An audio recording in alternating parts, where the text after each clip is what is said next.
आइए हमारे प्रिय दर्शक बंधुओं, आप सभी का स्वागत है हमारे नए YouTube चैनल माँ गंगा ज्ञान सागर पे। आज एक महात्मा एक नदी में डूबे हुए व्यक्ति को बचा करके इसके जीवन को कैसे सुधारते हैं, इसके बारे में थोड़ा सा हम जानकारी लेना चाह रहे हैं। आइए देखते हैं आगे। एक ऋषि जो है एक जंगल में अपनी कुटिया में रहते हैं। ये कुटिया एक नदी के किनारे पे था। ये ऋषि प्रतिदिन पूजा से पहले उस नदी के जल में जाकर के स्नान करते थे, फिर वहां से आकर के अपना जो है ये कुटिया के अंदर जो है पूजा करते थे। एक बार की बात है, ये जब उस नदी के जल में स्नान कर रहे थे, उसी समय इनको पानी में कुछ गिरने की आवाज सुनाई दी और ये आवाज जब इनके कानों में गया तो उस तरफ नजर घुमा करके देखे तो इनको समझ में आया कि कोई व्यक्ति जो है पानी में छलांग लगा। अब ये जानबूझ के लगाया हो या धोखे से गिरा हो, ये तुरंत यहां से जाकर के और उस आदमी को, ये ऋषि जो है बहुत ही अच्छे तैराक हैं, ये तैर करके जो है उस आदमी को उस जल से निकाले और उसके जीवन को बचाए। उसका जीवन जो है ये बचा। उसको अपने कुटिया पे लाए और कुटिया पे लाने के बाद में जब ये पूर्ण रूप से होश में आ गया तो होश में आने के बाद में ये ऋषि जो है उससे पूछ रहे हैं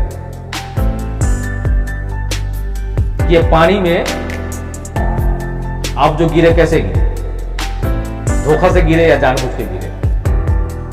ये आदमी कह रहा है कि मैं जीवन से बहुत तंग आ गया, इसलिए मैंने अपने जान देने के ख्याल से जो है इस नदी में छलांग लगाई। मेरे लाइफ में बहुत ही कष्ट है, हमारे पास बाल बच्चा है, पत्नी है, माता पिता है।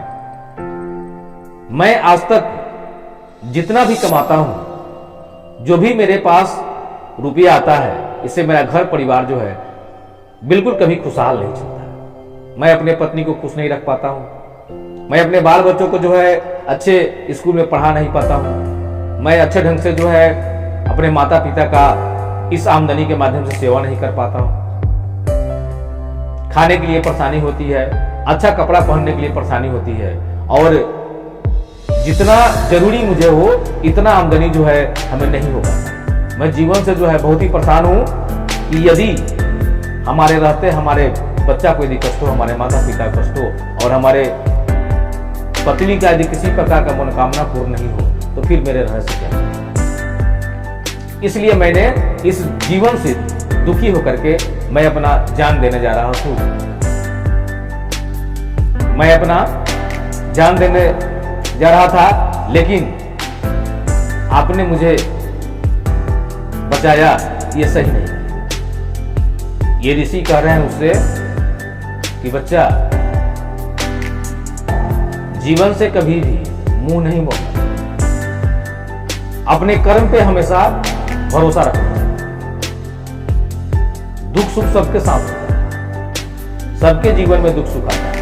जीवन से परेशान होकर के इस महत्वपूर्ण जीवन को मृत्यु के हाथ में नहीं सौंपना चाहिए।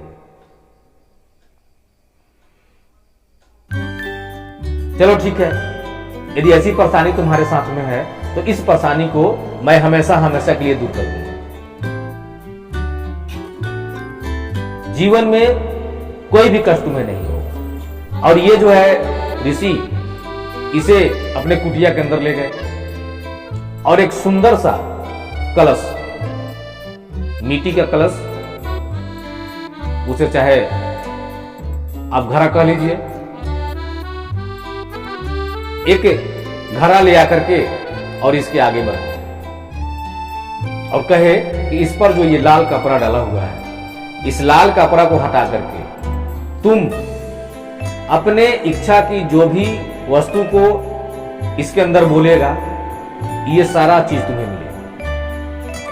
जो चाहेगा सो, जो इसके अंदर लाल कपड़ा हटा करके इसके अंदर बोल देगा, ये सारी इच्छाएं तुम्हारा पूर्ण होगी। लेकिन शर्त है, एक शर्त यह है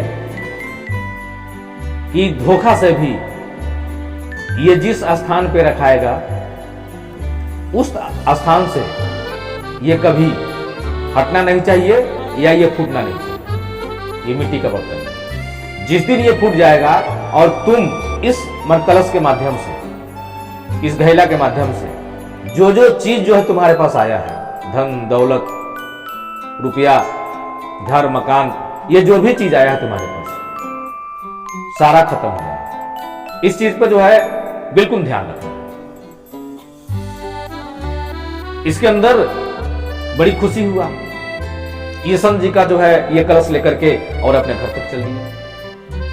और घर पे आने के बाद में एक सुंदर सा जगह जो है इसके लिए बना करके, वहां सुंदर सा आसन लगा करके, आसन बना करके इस कलश को वहां रख दिया। इसको जो अपने मन के हिसाब से जो माने पूजा अर्चना करना था ये किया। और करने के बाद में उस कलश के अंदर ये जो बोलता कि हमें रुपया चाहिए, इतना रुपया चाहिए, नहीं ये सोना चाहिए, ये चांदी चाहिए, ये जो चीज का डिमांड उस कलश के अंदर, उस कलश के मुंह से ये लाल कपड़ा हटा करके उसके अंदर बोलता था, ये सारा चीज जो है इसको एकदम बिल्कुल पूरा हो गया।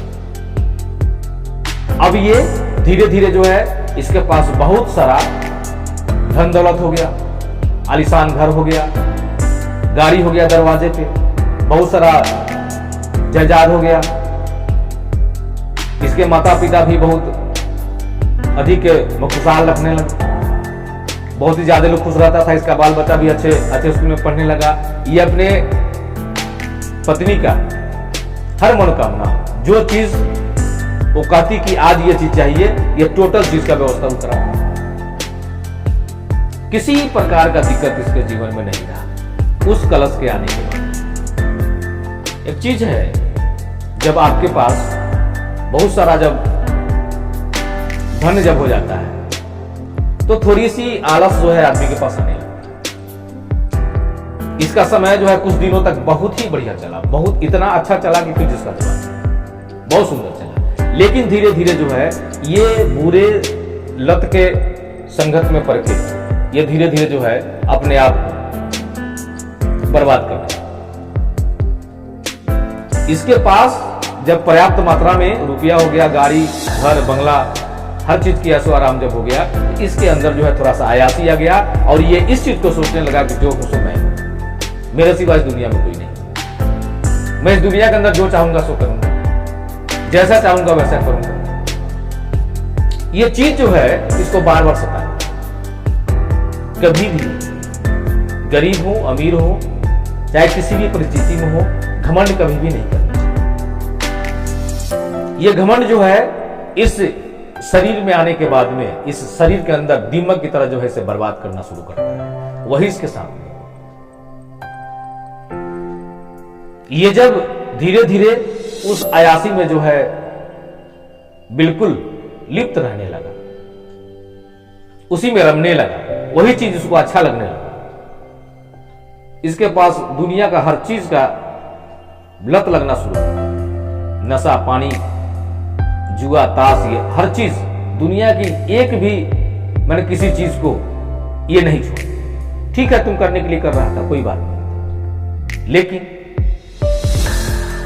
उस संत महोदय जो ये कलश दिए थे कि इस कलश को जिस स्थान पर ले जाकर रख दीजिएगा वहां से ये कलश हटना नहीं चाहिए और फूटना नहीं चाहिए। एक बार का बात है, ये कई शहर में गया, अपने दोस्तों के साथ जो है अपना जो अयासी करना था ये किया, दारू मदिरा लिया। दारू एक ऐसा चीज है कि इंसान के अंदर जब ये दारू प्रवेश करता है तो उसको इंसान से हैवान बना देता है, वो एकदम बिल्कुल पशु के समान हो, कुछ नहीं समझ। ये जो है उस संगत में पड़ करके ये नशे के हालत में आकर के अपने आप को बिल्कुल खो गया कि मैं क्या हूं, मैं कहां हूं, मैं कहां जाऊंगा, नहीं कैसे मुझे जाना है, क्या करना है मुझे।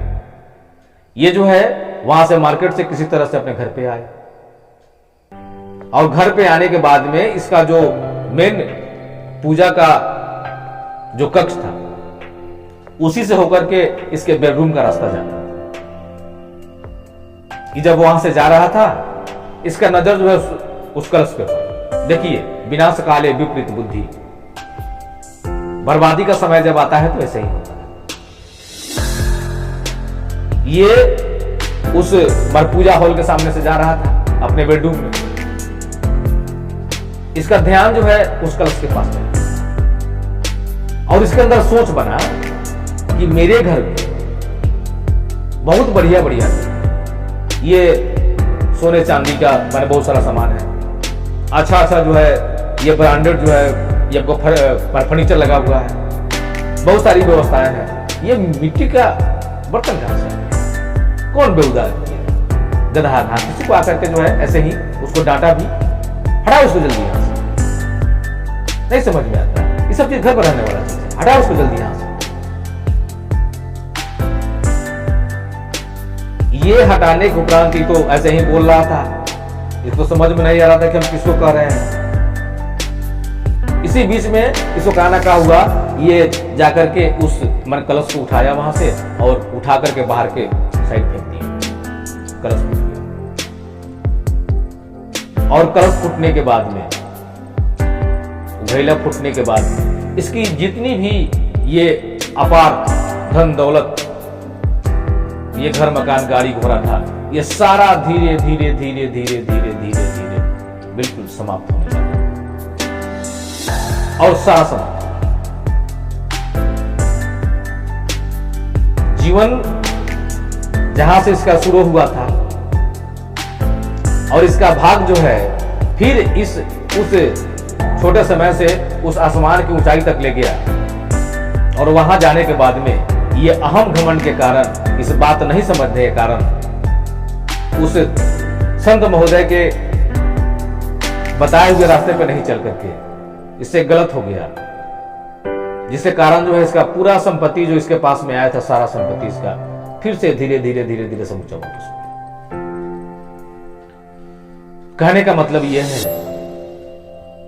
आप, हम, ये दुनिया के सारे लोग, हम या आप अपने भाग के रचयिता खुद हैं। यदि जीवन में किसी भी प्रकार की कोई परेशानी होता है, इसकी सारी जवाबदेही जो है हमारी है। अपने भाग के रचयिता हम खुद हैं। क्या करेंगे, कैसे करेंगे, नहीं करेंगे, और जो चीज भी आता है कभी भी लाइफ में अपने ऊपर अहम घमंड नहीं करेंगे। आप यदि ऐसा नहीं करेंगे, आपका जीवन जो है बहुत शांतिपूर्ण हो जाएगा। जीवन बिल्कुल सरल हो जाएगा। घमंड जो है और हम जो है ये जीवन को उस बर्बादी के किनारे पे ले जाता है जहां से फिर कुछ मिलता नहीं। एक बार